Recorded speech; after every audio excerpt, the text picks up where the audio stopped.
If you're obsessed with natural looking nails, then this mani is going to be for you. What's up, nail crew? It's Nicole, your fellow nail obsessed DIYer, and today we are using this gorgeous builder gel called Bear With Me from OG Jet Powder, and we're going to make my nails look super natural but be nice and strong with a builder gel overlay. I've already done my cuticle prep and got my nails all ready. I filed off some old builder gel and went down to the base layer that I have. It's like a mix of three colors. It's a little bit of this Bear With Me builder gel plus some clear and some leftover rubber base on the very bottom, which is why you might see a little bit of sparkle coming through. I rarely take off all of my builder gel or rubber base. I usually leave a really thin layer down on my natural nails just to protect them as long as there is no lifting. I've been wanting to do a really natural builder gel look, so when this builder gel came out, I knew I was going to do a natural look and not even use top coat at one point, so that's what we're going to do today. Since my nails are already prepped, I was just able to jump right in with my dehydrator on my 5 nails and then do primer. I like to do 2 layers of primer. It just really helps me with better adhesion, especially when I'm using a HEMA-free primer. I notice that I need that second layer more than I will when I'm using a primer with HEMA. Now that I'm only using HEMA-free products, I definitely always like to make sure I do my 2 layers of primer. I'm just doing 1 layer of builder gel over my nails today since I left a good amount of my previous builder gel on.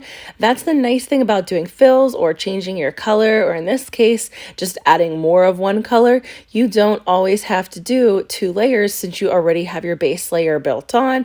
When I do that, I like to focus on my apex. I'm starting out with a slip layer, and what the slip layer is a really thin layer of the builder gel over your entire nail, but you don't cure it.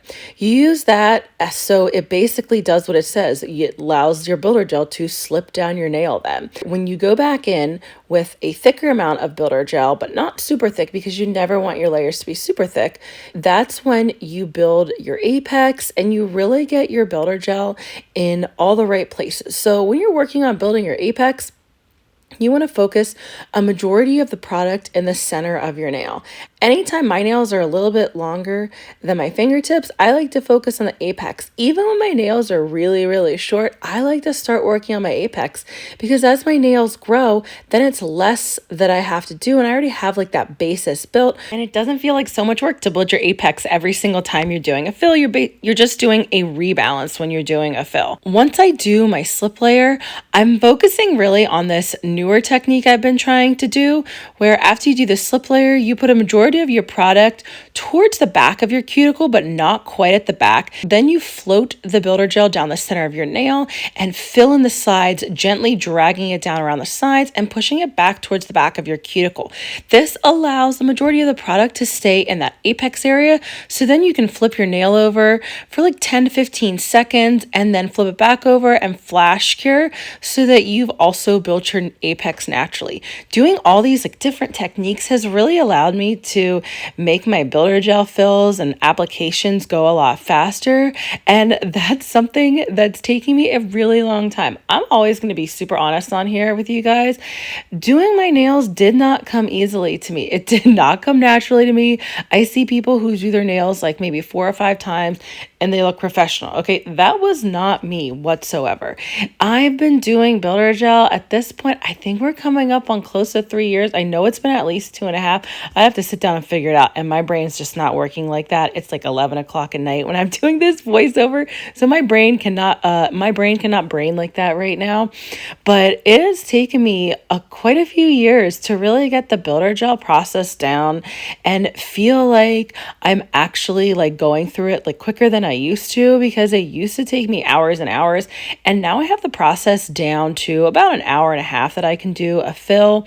And that's not counting the removal though, which removal only takes maybe like 10 minutes. So overall, I can get a whole fill done or a new application done in about 2 hours. But, when I first started, it was like 3 to 4 hours to do builder gel. So do not be discouraged, okay? Everybody is not going to learn how to do their nails super fast. The most important things that you can do when you're using builder gel or any kind of product is to focus on keeping it off your skin, because that's how allergies come about, right? Like we don't want a gel allergy, we don't want contact dermatitis. So I'm really glad that was something that I learned early on from like watching a lot of nail techs, is to keep the product off your skin. You never ever want to cure it on your skin. I like to flash cure in between each nail before I move on to the next one, so that none of the builder gel moves out of place before I have time to fully cure it.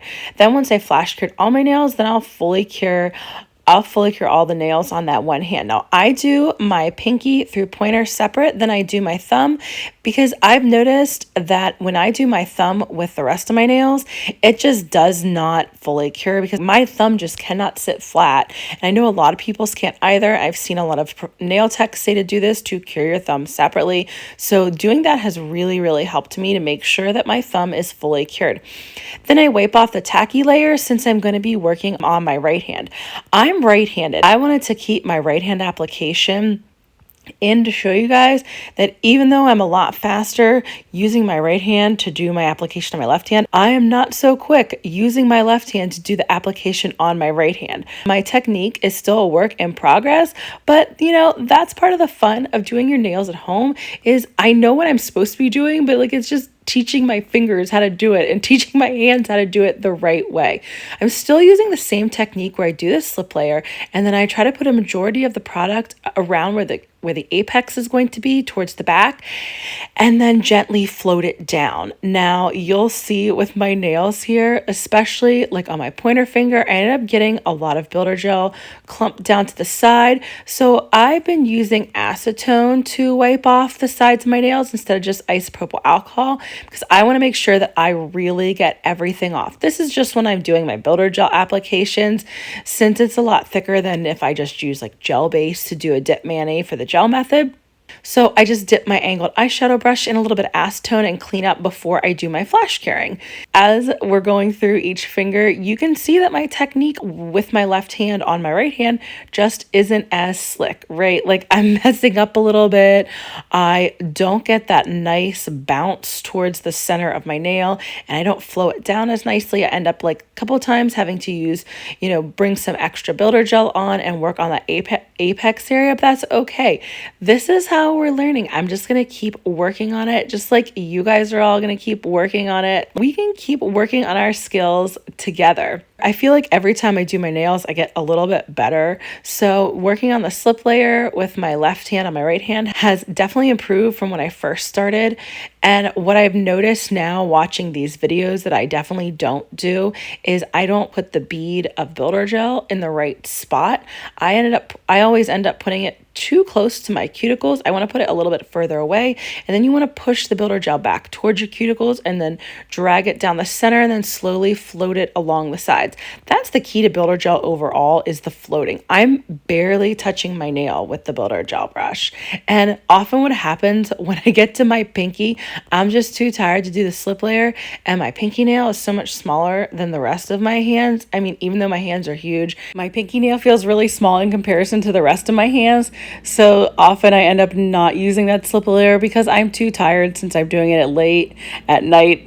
Like I always say in my videos, I'm either doing my nails late at night or recording my voiceovers late at night. Since I didn't do the slip layer on my pinky, I really tried to be more careful about where I placed my product. I still placed it back a little bit too far, but I did a good job fixing it and making sure that I was building my apex and floating the builder gel down the rest of my nails and down the sides.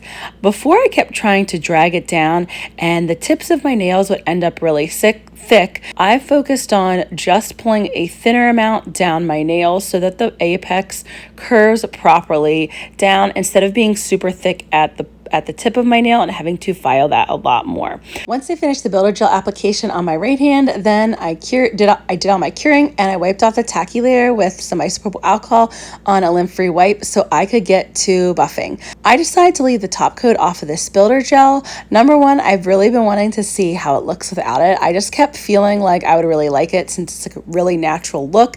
And I also want to experiment with doing peel base just over builder gel that's been buffed really smooth. I know I normally always say to do gel base and gel top and then do the peel base over that. But for some people, that just doesn't work. So I'm going to do some experiments and see how I can get it to work using the peel base over builder gel that's been buffed super smooth. And I have to admit, I'm absolutely obsessed with the look. I've had it on for a couple days now, and I'm just not ready to even put a dip mani over it because I love how natural and beautiful it looks. If you're still having trouble with your builder gel and you want to learn some more, check out this next video. Thanks so much for joining me today, nail crew.